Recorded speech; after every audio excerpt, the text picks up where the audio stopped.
Madame la Présidente, Madame la Première ministre, Mesdames et Messieurs les ministres, chers et chers collègues.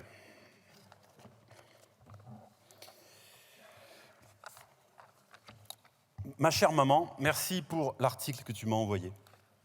C'est vrai, au moment où je t'écris, la guerre continue de déferler, provoquant la mort de femmes, d'hommes, d'enfants, détruisant les maisons, les routes ou les oliviers, semant la désolation, plongeant l'humanité dans un terrible cauchemar. Je sais bien que cette situation t'inquiète et te révolte, et je pleure avec toi toutes les victimes et les prisonniers. Ma préoccupation la plus vive est que se déploie une action politique intense pour arrêter le massacre, en finir avec le déni du droit international et du droit des peuples, stopper la colonisation et construire la paix, la justice et la paix. Cette volonté doit pouvoir se faire entendre dans les villes de notre pays. Pourtant, il faut quand même continuer à s'occuper des affaires plus ordinaires et des choix politiques de notre pays pour l'année qui vient. Je dois monter demain à la tribune de l'Assemblée nationale pour une motion dite de censure contre le gouvernement, afin de contester le budget de la sécurité sociale dont on nous explique que c'est le meilleur budget de tous les temps, de toute l'Europe, de tout l'univers visible et invisible. Ça, c'est moi qui l'ajoute. Je dois t'avouer que je ne sais plus bien comment leur dire ce que je ressens. Tu n'imagines pas à quel point ils se trouvent formidables. Ils voudraient sans doute que nous le reconnaissions et que nous le leur disions. Ah, si votre ramage se rapportait à votre plumage. Mais en fait, nous sommes en désaccord, si c'est possible. Ne t'inquiète pas, je répondrai dans la foulée au message des cousins. Chers cousins, la description que vous me faites de votre quotidien est en effet très préoccupante. Je partage votre colère et celle de votre syndicat. L'hôpital s'enfonce dans la crise et on continue. L'objectif national de dépenses d'assurance maladie est annoncé à 3,2%, c'est-à-dire une augmentation inférieure à celle de l'année dernière, qui était en dessous de l'inflation et inférieure à l'augmentation naturelle estimée aux alentours de 4,5%. Alors même que ces dernières années, le budget ordinaire a déjà été beaucoup compressé.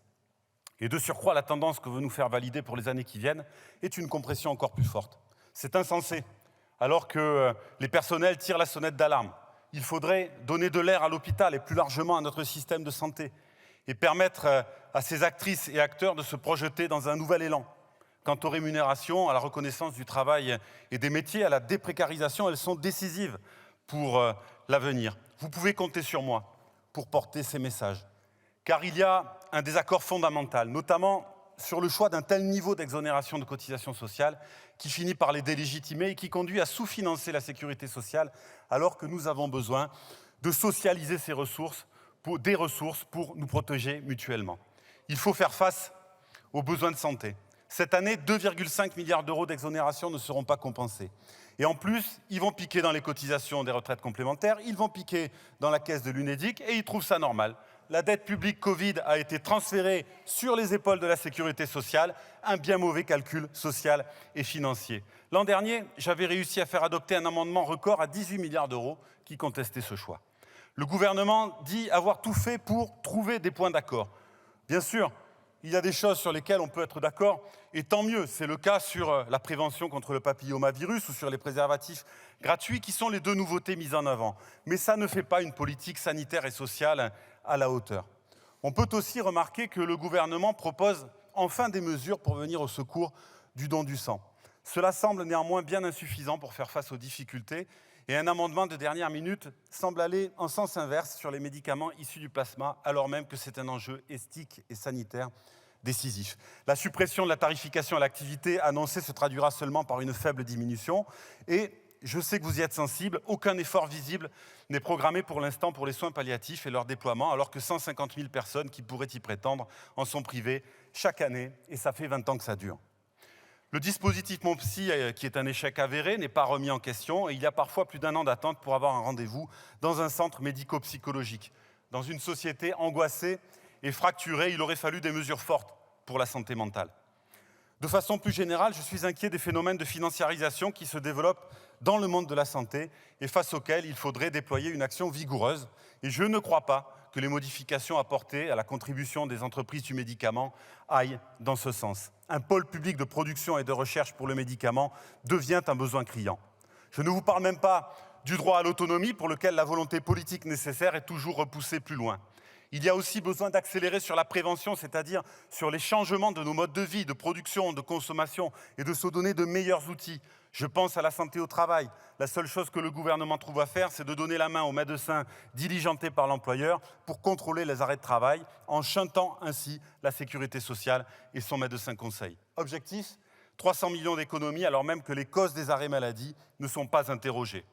Et encore, nous avons réussi à faire supprimer une nouvelle disposition qui venait réformer de manière complètement injuste la faute inexcusable de l'employeur. Mais en fait, si on veut résumer, c'est toujours les mêmes qui trinquent, avec sans doute une augmentation à la clé des franchises à venir. Sans compter que ce budget est le premier à mettre en œuvre cette réforme des retraites qui n'en finit pas de ne pas passer. Voilà, je vais désormais essayer d'écrire mon intervention pour cette motion de censure bien méritée. Je n'avais pas encore de déguisement pour Halloween, mais un déguisement de paillasson. Non, merci. Vous m'interrogez sur le sens de cette nouvelle motion de censure. Elle est nécessaire pour marquer notre refus non seulement de ce budget de la sécurité sociale qui sonne creux et qui n'est absolument pas à la hauteur des besoins et qui nous est imposé par 49.3. Elle est aussi indispensable pour marquer, au début des débats budgétaires, notre refus résolu de l'abaissement du Parlement dans une République où le gouvernement tient désormais sa légitimité tout entière du président, qui est à peu près ministre de tout. En effet, alors que le débat sur les recettes n'avait même pas commencé, Madame la Première ministre est montée à la tribune avec un grand sourire pour nous expliquer qu'elle se passerait de notre avis. Et les députés de la majorité minoritaire, se sont levés pour applaudir. Je ne comprends pas comment on peut applaudir un 49.3. S'y résoudre, à la limite, mais l'applaudir, ça me dépasse. Le 49.3 est un aveu d'échec pour ceux qui le déclenchent. Madame la Première ministre renvoie la responsabilité sur les méchantes oppositions au gentil gouvernement responsable. Et l'argument employé pour clore le débat la semaine dernière, après avoir procédé de la même façon sur le budget de l'État, consistait à expliquer qu'il n'y a pas d'alternative puisque les oppositions ne sont pas d'accord entre elles. Je dois avouer que c'est un progrès déjà sur l'année précédente, puisqu'ils avaient joué un petit jeu dangereux en pointant du doigt une alliance imaginaire et à nos yeux infamante. Mais il s'agit toujours de se défausser de ses responsabilités. Or, l'absence de majorité absolue devrait obliger plus encore le gouvernement à des efforts qu'il se dispense désormais de faire avec une forme de désinvolture. Non seulement il n'a pas véritablement fait évoluer le texte sur les points de désaccord, mais en plus, il a rajouté une poignée d'amendements discutables qui n'ont pas été examinés en commission. À l'Assemblée, je m'efforce de faire entendre des aspirations et des réalités que le gouvernement laisse dans l'ombre. Je m'efforce de faire résonner une autre voix, une autre vision et de rendre crédible et possible d'autres choix, une alternative. Le 49.3 utilisé de cette façon nouvelle veut empêcher cela en mettant fin au débat avant même qu'il n'ait commencé. Lorsqu'il est utilisé de la sorte, il signe une dérobade complète. Il vint matérialiser un exercice et une conception du pouvoir qui ne laisse même pas au Parlement l'espace de discuter. Le débat sur la santé, la protection sociale, une fois par an, est pourtant un rendez-vous essentiel. Une société où le Parlement ne débat plus est une société où la démocratie ne va pas bien. Chers et chers collègues, pardon de vous avoir fait partager mon courrier, mais je crois qu'il permettra d'expliquer ici et au-delà pourquoi les députés communistes et ultramarins du groupe de la gauche démocrate et républicaine voteront la censure du gouvernement pour son mauvais budget de la sécurité sociale, pour ses mauvaises manières à l'égard du Parlement, pour l'ensemble de son œuvre. Je vous remercie.